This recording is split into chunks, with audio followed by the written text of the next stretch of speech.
কয় মিনিটে জান্নাত? আচ্ছা, আপনি মনে করেন এই 1 মিনিটে এখানে কি কি হয়েছে বলেন? এই 1 মিনিটে আরশ আজিমের মালিক কি করেছে বলেন? এই 1 মিনিটে জান্নাতের ফেরেশতাগুলো কি করছে বলেন? কত কাজ করছে? কি হয়? আজ থেকে করবো তো ইনশাআল্লাহ। এ হলো 1 নাম্বার সিফাত।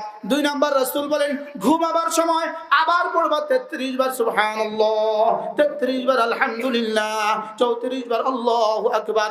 রাসূল বলেন এভাবে হবে 100 বার। ঘুমাবার সময় 100 বার, মিজানে উঠে যাবে 1000 বার। আগে হলো 1500 বার, এখন হলো 1000 বার। মোট কতবার হলো? কত? 2500। কত? এবার আল্লাহর নবী বলেন আবার পড়বা 5 নামাজের পরে, আবার 5 নামাজের পরে পড়বা সুবহানাল্লাহ 33 বার, আলহামদুলিল্লাহ 33 বার, আল্লাহু আকবার 34 বার। এভাবে হবে 100 বার। 5 নামাজে 500 বার, মিজানে উঠবে 5000 বার। এবার 5000 যোগ 2500 সমান সমান কত?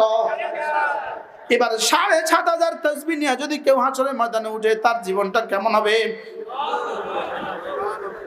পড়বো তো ইনশাআল্লাহ। বলবেন হুজুর আপনার কাছে কি এছাড়া আর কোনো ওয়াজ নাই? জিজ্ঞেস করেন না, জিজ্ঞান না। হুজুর আপনার কাছে কি এছাড়া? না, আমার কাছে আর এছাড়া ওয়াজ নাই। আমাদের না, আমার আব্বাও এই কাজ করতো, আমার দাদাও এই কাজ করতো। কি বলছি?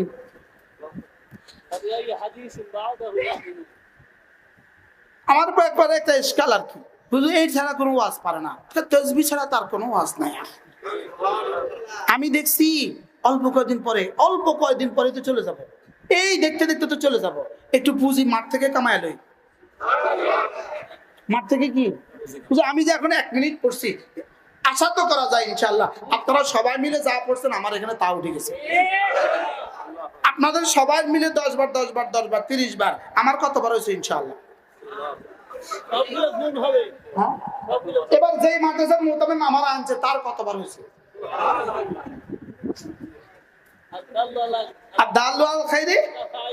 আমি এই লাভে লোহার বোঝা বয়, সুবহানাল্লাহ। আমি এই লাভে কি বলতেছি বলেন? এই লোহার বোঝাটা আমি বলতেছি লাভে।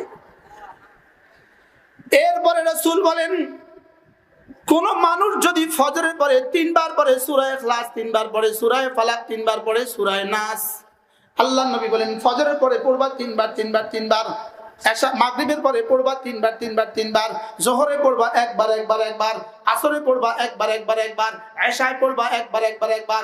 রাসূল বলেন তাকফিকা মিন কুল্লি শাই, যাও কথা দিলাম এই 3টা সূরা তোমার জীবনের জন্য যথেষ্ট হয়ে গেল। যেই নামাজি পাঠ করিবে 3 বার 3 বার 3 কুল, যেই নামাজি পাঠ করিবে 3 বার 3 বার 3 কুল, সকাল সন্ধ্যায় পাঠ করিলে যথেষ্ট হবে 2 কুল। তাকফিকা মিন কুল্লি শাই। আচ্ছা, তাকফিকা মিন কুল্লি শাই রাসূল বলেছেন। তাকফিকা মিন কুল্লি শাই, মোল্লা আলী কারি রাহমাহুল্লাহ বলেন তাকফিকা মিন কুল্লি শাই অর্থ কি জানো? সারা পৃথিবীতে যত মানুষ আছে সব মানুষ মিলে যদি যত নফল নামাজ নফল ইবাদত করে সবগুলো তুমি করতে পারবে না। তুমি যদি এই 3 সূরা 9 বার 3 বার 3 বার 3 বার 9 বার 9 বার পড়ো, সারা দুনিয়ার সমস্ত মানুষ নওয়াফিল করে যেই পরিমাণ নেকি হবে তুমি একাই পরিমাণ নেকি। এবার বলেন তো তাকফিকা মিন কুল্লি শাই কি ওলামায়ে কেরাম বলেন। এরপরে 2 নাম্বার তরজমা, এই দিনে এই রাতে তোমার যত জরুরত আছে সব জরুরত রব পুরো করে দিবেন। 3 নাম্বার তরজমা, এই দিনে এই রাতে যত ক্ষতি হইতে পারে পানিতে, যত ক্ষতি হইতে পারে বাতাসে, যত ক্ষতি হইতে পারে আগুনে, যত ক্ষতি হইতে পারে বিদ্যুতে, যত ক্ষতি হইতে পারে গ্যাসে, যত ক্ষতি হইতে পারে সরকারি দলে, যত ক্ষতি হইতে পারে বিরোধী দলে, যত ক্ষতি হইতে পারে দুনিয়া, সমস্ত ক্ষতি থেকে তুমি মাহফুজ।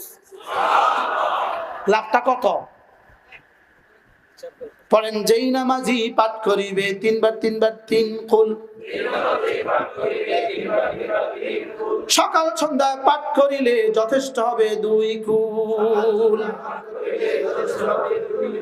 পড়বো তো? কি পড়বেন? ইনশাআল্লাহ পড়বেন। অবশ্যই পড়বো। তিন কুল। আবার বলেন, সবাই বলেন, জোরে বলেন। আওয়াজ তো নাই। খুন্তি মার্কা আওয়াজ তো দিতে পারেন খুব। সামনে তো আবার দিবেন, সামনে তো আবার কদিন পরে তো আবার দিবেন। যে জীবনে আর এই খুন্তি মার্কার এই স্লোগান আর এই দেশে দিতে না হয়। কি আল্লাহ যেন হারাম গণতন্ত্র চিরতর দাফন করে দেয়। আমগো আল্লাহ একদম আমরা দিয়ে চাইছি। আমরা কি যেই নামাজি পাঠ করিবে তিনবার তিনবার তিন কুল, যেই নামাজি পাঠ করিবে তিনবার তিনবার তিন কুল, সকাল সন্ধ্যায় পাঠ করিলে যথেষ্ট হবে 2 কুল।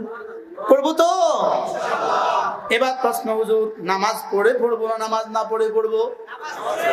আবার বলেন, সবাই বলেন, বলেন নামাজ জিকির, নামাজ জিকির। আবার বলেন নামাজ জিকির।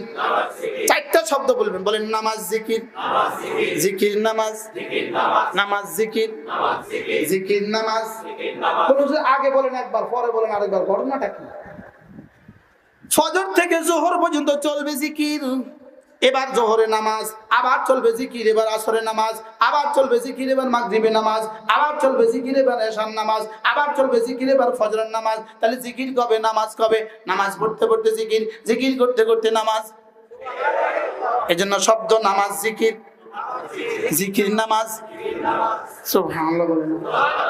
এজন্য আমি বলি নামাজ জিকির, নামাজ জিকির, নামাজ জিকির মুসলমানের জান। নামাজ ছাড়া ইমানদারের বাঁচে কেমনে প্রাণ?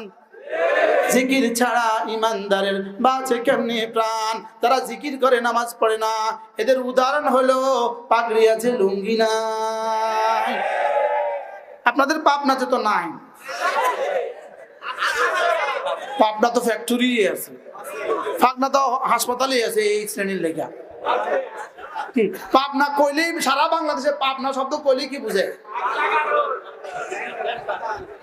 কি? এই জন্য নামাজ জিকির, নামাজ জিকির। সবাই বলে না নামাজ জিকির, নামাজ জিকির, নামাজ জিকির মুসলমানের জান। নামাজ ছাড়া ইমানদারের বাঁচে কেমনে প্রাণ?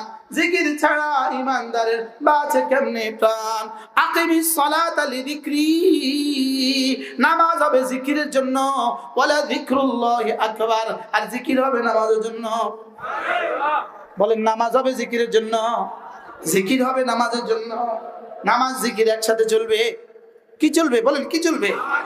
আজকে বাড়িতে কি সবক নিয়ে যাবেন? আবার বলেন। এবার এটার সাথে আরেকটা মিলিয়ে দিবেন, নামাজ জিকির তেলাওয়াত। নামাজ জিকির তেলাওয়াত সর্বোত্তম ইবাদত। নামাজ জিকির তেলাওয়াত বলেন সর্বোত্তম ইবাদত। এবার বলবেন হুজুর নামাজ জিকির তেলাওয়াত শিখায় কোথায়? উত্তর হলো নামাজ জিকির তেলাওয়াত শিখাবার ফ্যাক্টরি হলো মাদ্রাসা। ফ্যাক্টরি কি বলেন? আবার বলেন ফ্যাক্টরি কি? একটা হলো ফ্যাক্টরি, আরেকটা হলো গোডাউন, আরেকটা হলো হোলসেলার, কিছু হলো হকার খুচরা বিক্রেতা, আর আপনারা হলেন ক্রেতা। মাদ্রাসা হলো ফ্যাক্টরি, মসজিদ হলো গোডাউন, আমরা হলাম হোলসেলার, আমরা হলাম হোলসেলার। আমরা কি? ওলামায়ে কেরাম হোলসেলার বলেন, পাইকারি বেচে, পাইকারি বেচে। আর তাবলীগের সাথীরা হলো খুচরা বিক্রেতা, আপনারা হলেন ক্রেতা। সুবহানাল্লাহ। মাদ্রাসা